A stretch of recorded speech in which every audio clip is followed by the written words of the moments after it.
So I want you to picture something for a second. Okay. Picture an eye just staring right at you. Creepy start, but right.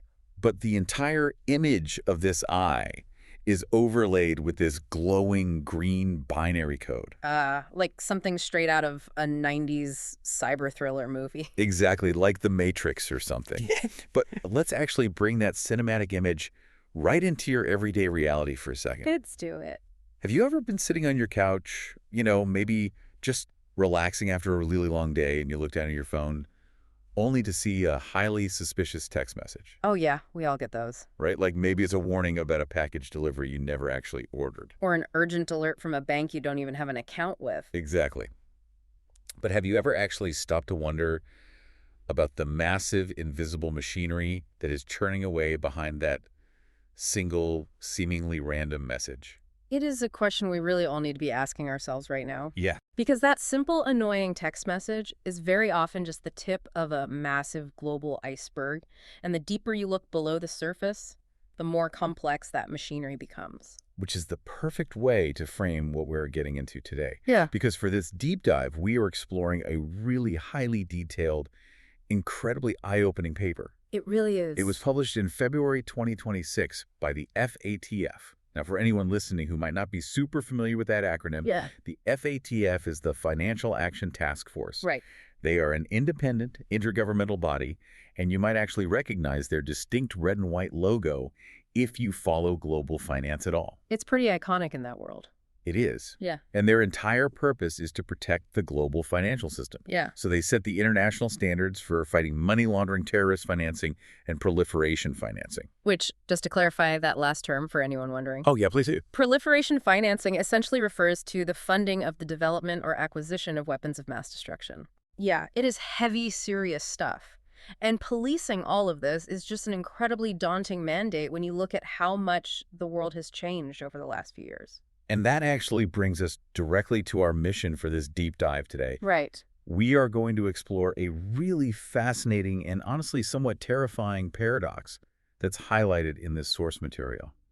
We're going to look at how the very same digital innovations that make our modern lives so incredibly convenient have actually inadvertently fueled a global cyber-enabled fraud epidemic. Yeah, the double-edged sword of tech. Exactly. And crucially, we're going to look at the playbook that international authorities are using to fight back. Which is a vital topic to understand. To kind of set the context for you, the listener, the reason this matters so deeply to your everyday life is that the line between everyday digital convenience... Like tapping your phone to pay for a coffee. Right, or instantly sending money to a friend. The line between that and global financial crime has never been thinner. The exact speed that benefits us is the same speed that benefits the criminals. Okay, let's unpack this because the source material provides some statistics that just absolutely blew my mind. The scale is pretty hard to wrap your head around. It really is. Like, we all know scams exist, right?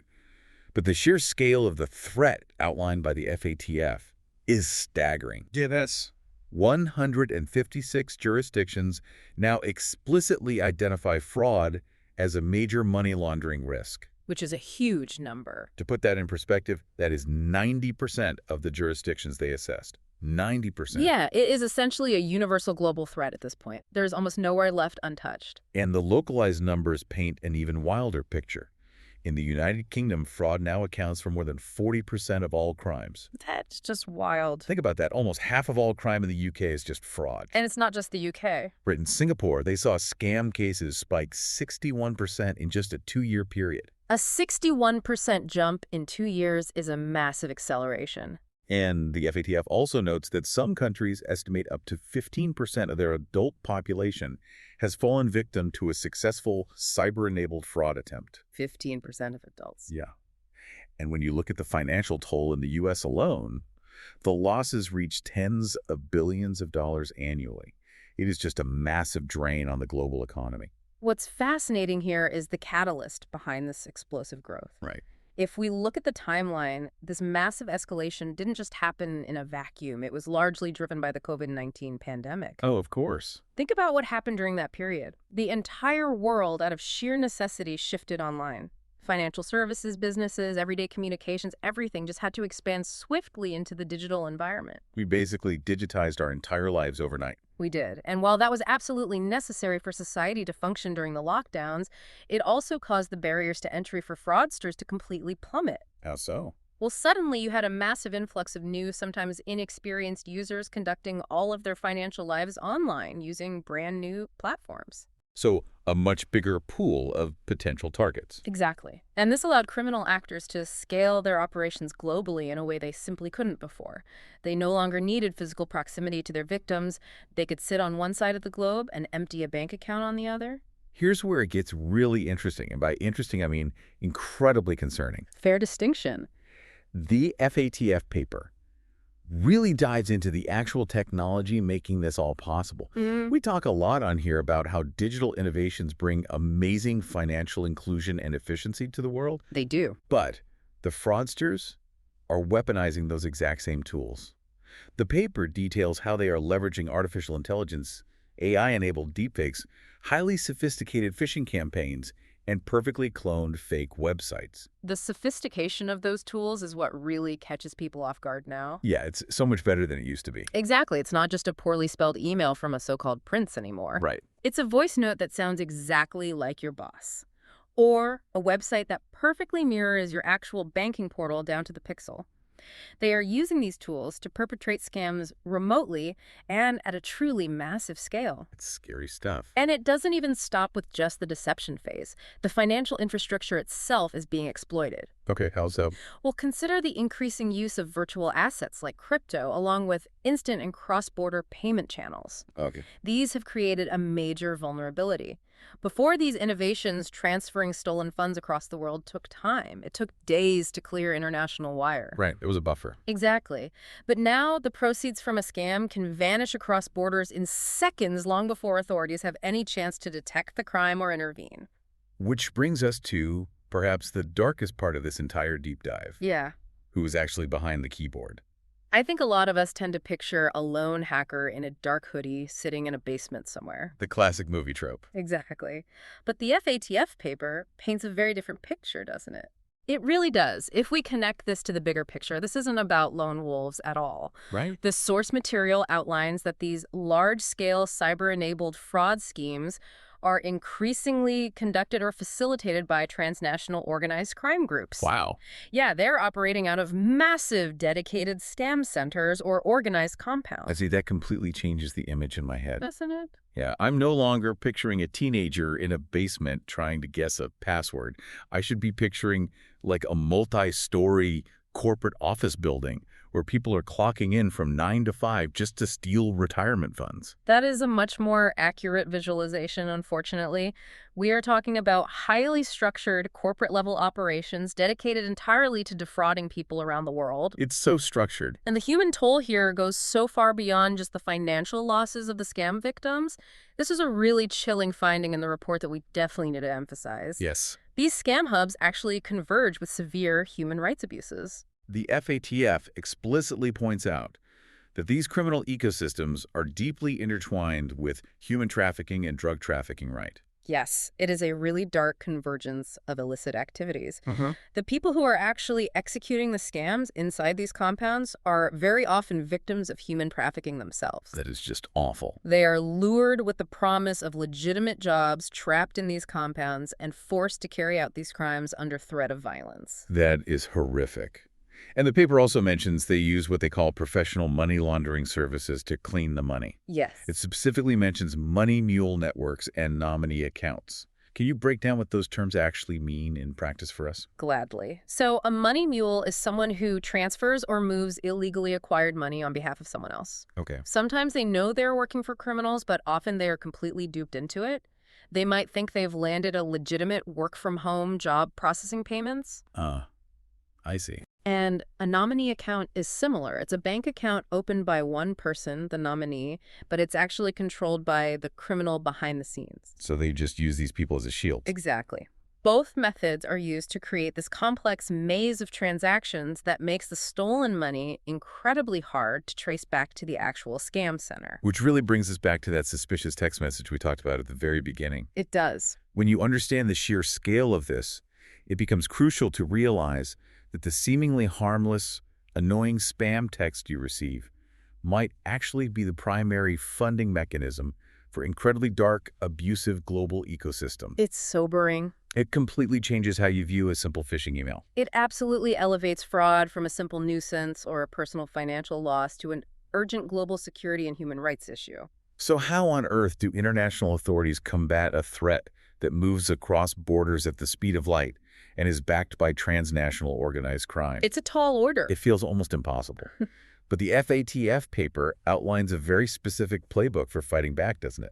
They do. They have a staged approach to tackling these vulnerabilities, and it is fascinating to see how they are essentially trying to rewire the global financial system for safety. It requires a pretty fundamental shift in how money is tracked and recovered then. Absolutely. The FATF standards are essentially the blueprint that countries need to follow to make this happen. Okay, let's break down those countermeasures. I know the first major concept they focus on is payment transparency. Right. Because if the money is moving instantly across borders, how do we even begin to trace it? That's exactly where the FATF steps in. They are pushing for mechanisms like confirmation of payee. Confirmation of pay, what is that exactly? Basically, this improves the traceability of funds, so criminals can't just move money anonymously through unregulated intermediaries. Go. If you send money, the system needs to verify that the name on the receiving account actually matches the person you think you were sending it to. Oh, that makes sense. Yeah, it stops scammers from using accounts with fake or mismatched identities. Okay, so that helps trace the funds. But tracing the money is really only half the battle. How do they actually stop it from disappearing entirely? That leads directly into the second part of their strategy, which is asset recovery. Right. The revised FATF standards now strongly require countries to establish rapid payment suspension and freezing mechanisms. Because the money moves instantly. Exactly. Yeah. If a fraud is detected, authorities need the power to hit the brakes immediately to stop that money from fleeing abroad. Now, I saw a term in the paper related to this that really stood out to me. Non-conviction-based confiscation. Yes. That sounds intense. What does that actually give authorities the power to do? It is a total game changer for law enforcement. Traditionally, you might have to wait for a criminal to be arrested, tried, and convicted in a court of law before you could officially seize their assets. And that takes forever. That process can take years, and by then the money is long gone. Right. Non-conviction-based confiscation means authorities can seize the illicit funds simply by proving the assets themselves are the proceeds of crime. Wow, so they don't have to wait for the trial. Exactly. Without having to wait for a potentially years-long criminal trial against a specific person to conclude, they can disrupt the profit motive much, much faster. That makes total sense. Yeah. Now let's talk about a major buzzword in the financial space right now.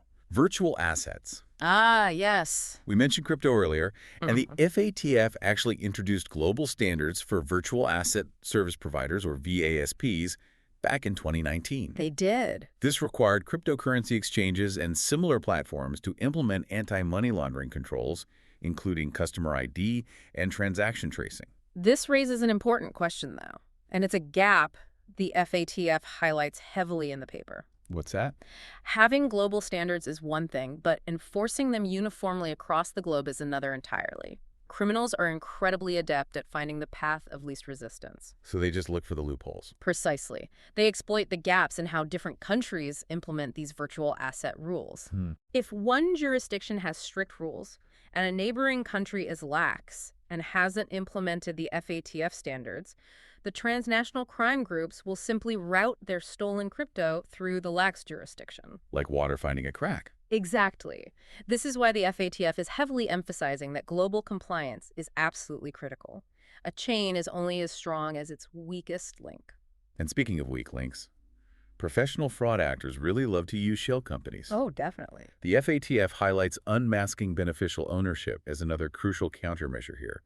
For anyone who might not know, a shell company is basically a fake business that exists only on paper, right? Pretty much, yeah. It doesn't actually produce anything. It's just used to hide stolen property and criminal proceeds behind a wall of corporate legality. They're notoriously difficult to crack, but in March 2022, the FATF revised its standards specifically to target this. Okay. They now require countries to take a multi-pronged approach to collecting information on who actually owns and benefits from these legal structures. To unmask the beneficial owner. Exactly. The goal is no more hiding behind a maze of anonymous corporate paperwork. If you own the assets, your name needs to be tied to them. But wait, if criminals are constantly country hopping and using these complex corporate structures, how do authorities actually coordinate all of this? Does the FATF step in and enforce it directly?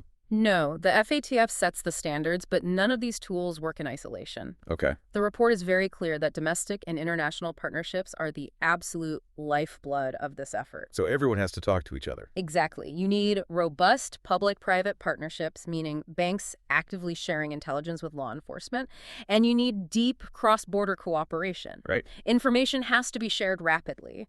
Currently, over 200 jurisdictions are part of the global network applying these anti-money laundering and counter-terrorist financing tools. That's a huge network. It is, and that level of international collaboration is really the only way to match the transnational nature of the crime syndicates. But even with 200 jurisdictions cooperating and sharing information, we still run into a major mathematical problem. We do. Human tracing alone simply isn't enough anymore.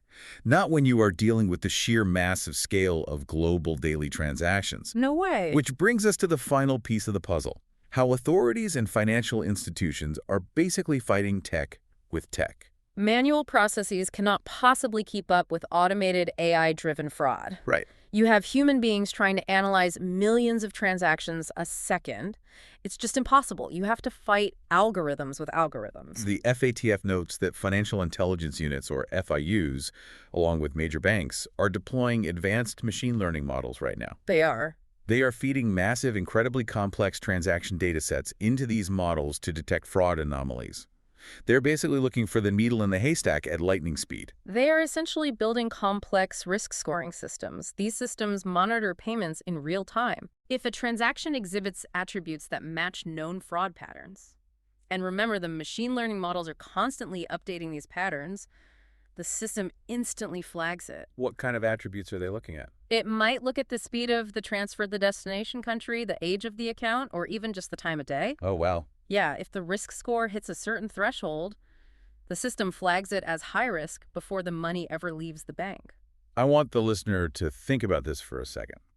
Think about the last time you tried to make a digital payment or send money to a new person on an app, and the transaction was suddenly delayed. Right. Maybe your bank flagged it, sent you a text, and required an extra security check.